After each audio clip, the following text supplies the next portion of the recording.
Music is a spirit that finds you. And for Herbie Hancock, that spirit came calling early on in the great city of Chicago, Illinois.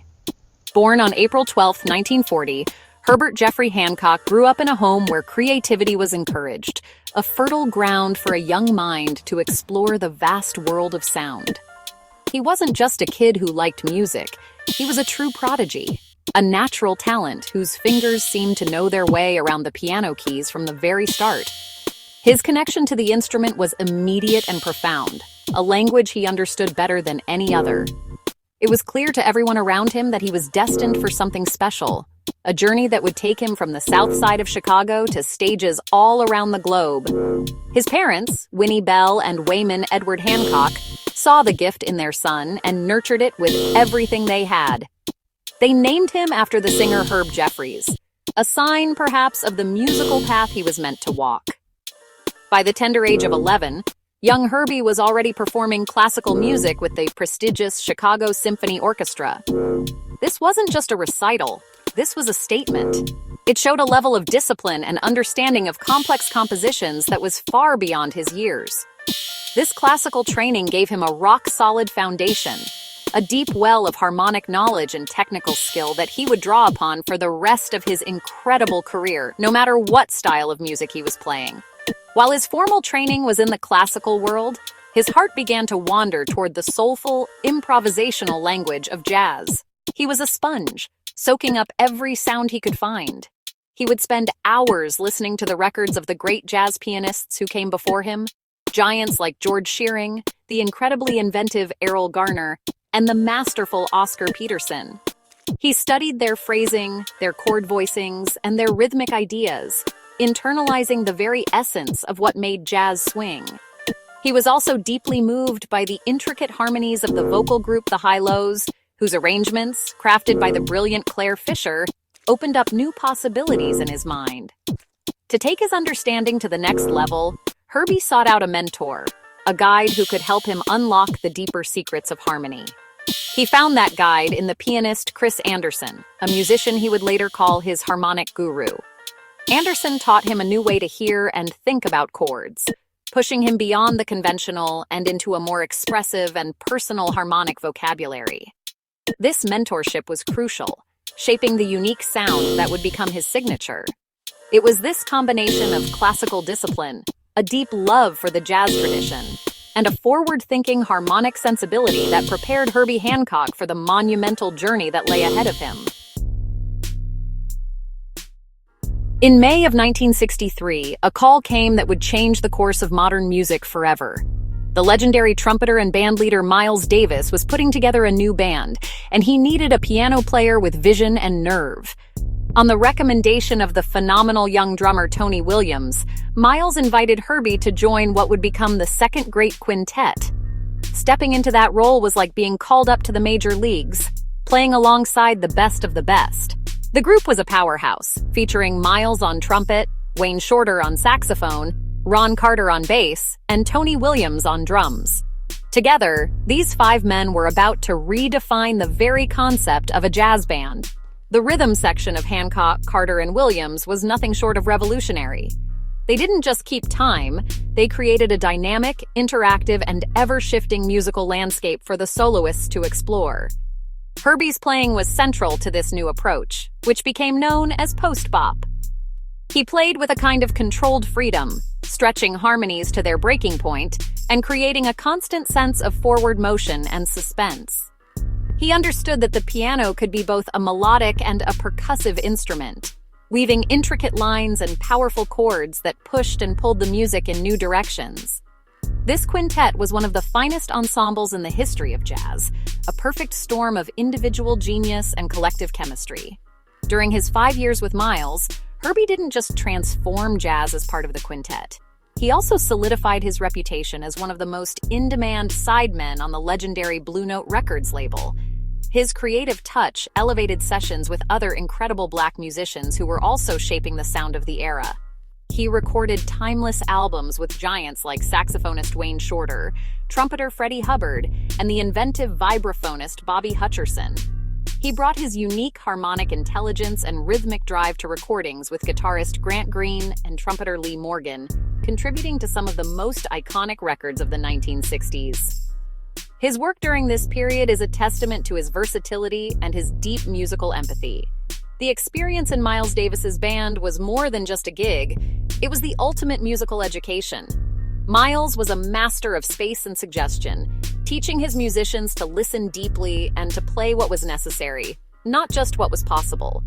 He encouraged them to take risks, to challenge conventions, and to never play it safe. This philosophy became ingrained in Herbie's own musical DNA. It gave him the confidence to follow his own instincts and to create music that was truly his own. The lessons learned in that band set the stage for his own groundbreaking work as a band leader, where he would continue to push boundaries and explore new sonic worlds. After leaving the orbit of Miles Davis, Herbie Hancock was ready to chart his own course into the unknown. In the early 1970s, he formed a sextet that ventured into experimental territory, blending acoustic instruments with the emerging sounds of electric keyboards and synthesizers. This group, which produced albums like, was a laboratory for sound, exploring complex textures and abstract concepts. But Herbie felt a pull to connect with a wider audience, to make music that had the intellectual depth of jazz but the physical impact of funk. In 1973, he assembled a new band he called the Headhunters, and with them, he created a sound that would shake the world and get everybody on the dance floor. The album was a game changer. It seamlessly fused the intricate improvisation of jazz with the heavy, undeniable grooves of funk music, creating a sound that was both sophisticated and deeply soulful. The opening track, Chameleon, with its iconic bass line and funky clavinet riff, became an instant classic, a song that you could feel in your bones. Another one of his earlier tunes, Watermelon Man, which he re-recorded with the Headhunters, took on a new life with an intro featuring Bill Summers blowing into a beer bottle to mimic a traditional African instrument. The album was a massive commercial success, crossing over to pop and R&B charts and influencing generations of funk, soul, and hip-hop artists.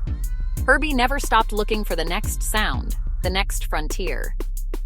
As the 1980s dawned, he embraced the burgeoning culture of hip-hop. In 1983, he collaborated with producer Bill Laswell and the pioneering DJ Grand Mixer D.St on the track Rocket.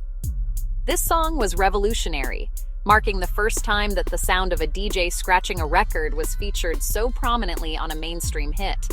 Rocket became a global anthem for a new generation of breakdancers and a bridge between the worlds of jazz and hip-hop.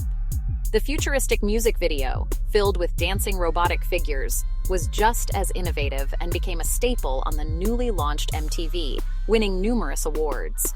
Throughout his career, Herbie's compositions have become essential parts of the jazz language. Songs like Cantaloupe Island, with its cool, laid-back groove, and the beautiful, atmospheric Maiden Voyage, are now standards, played and studied by musicians all over the world. These compositions showcase his genius for writing melodies that are both catchy and harmonically rich. They are a testament to his ability to create music that is accessible without ever sacrificing its artistic integrity. From the funky strut of Chameleon to the introspective beauty of Maiden Voyage, his songs have left an indelible mark on the history of music, proving that great art can also be great fun.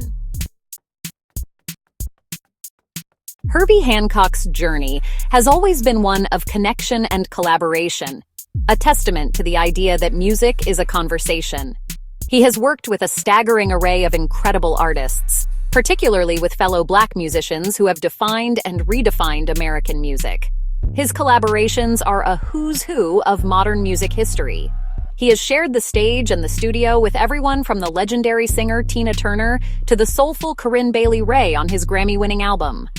More recently, he has continued to build bridges between generations, working with contemporary visionaries like Kendrick Lamar, Flying Lotus, Terrace Martin, and Snoop Dogg, always keeping his ear to the street and his mind open to new ideas. His creative spirit also found a powerful outlet in the world of film. Herbie has a gift for capturing the mood and emotion of a story through music. He composed the score for the 1986 film, A Beautiful Tribute to the World of Jazz, and his work earned him an Academy Award for Best Original Score, a rare and incredible achievement for a jazz musician. His filmography is diverse, including scores for films like And Bill Cosby's Animated Special. By bringing his unique musical voice to cinema, he introduced the sound of modern jazz to an even broader audience, further cementing his place as a versatile and influential artist.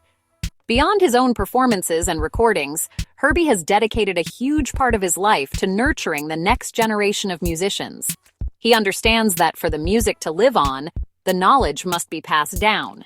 He serves as the chairman of the Herbie Hancock Institute of Jazz, formerly the Thelonious Monk Institute of Jazz, an organization that provides world-class training to the most promising young jazz artists. He is also a professor at the UCLA Herb Alpert School of Music, where he shares his lifetime of experience directly with students. He doesn't just teach notes and chords, he teaches a philosophy of creativity, curiosity, and open-mindedness. Today, on June 13, 2025, Herbie Hancock's influence is as strong as ever. He is more than just a musician. He is a cultural ambassador, a humanitarian, and a source of inspiration. His life's work shows us that it's possible to honor tradition while relentlessly pushing toward the future. He teaches us to be fearless in our creative pursuits, to embrace technology and new ideas, and to use our art to bring people together. Through his timeless music and his unwavering commitment to education, Herbie Hancock continues to inspire performers, composers, and listeners around the world, ensuring that the spirit of jazz will continue to evolve and thrive for generations to come.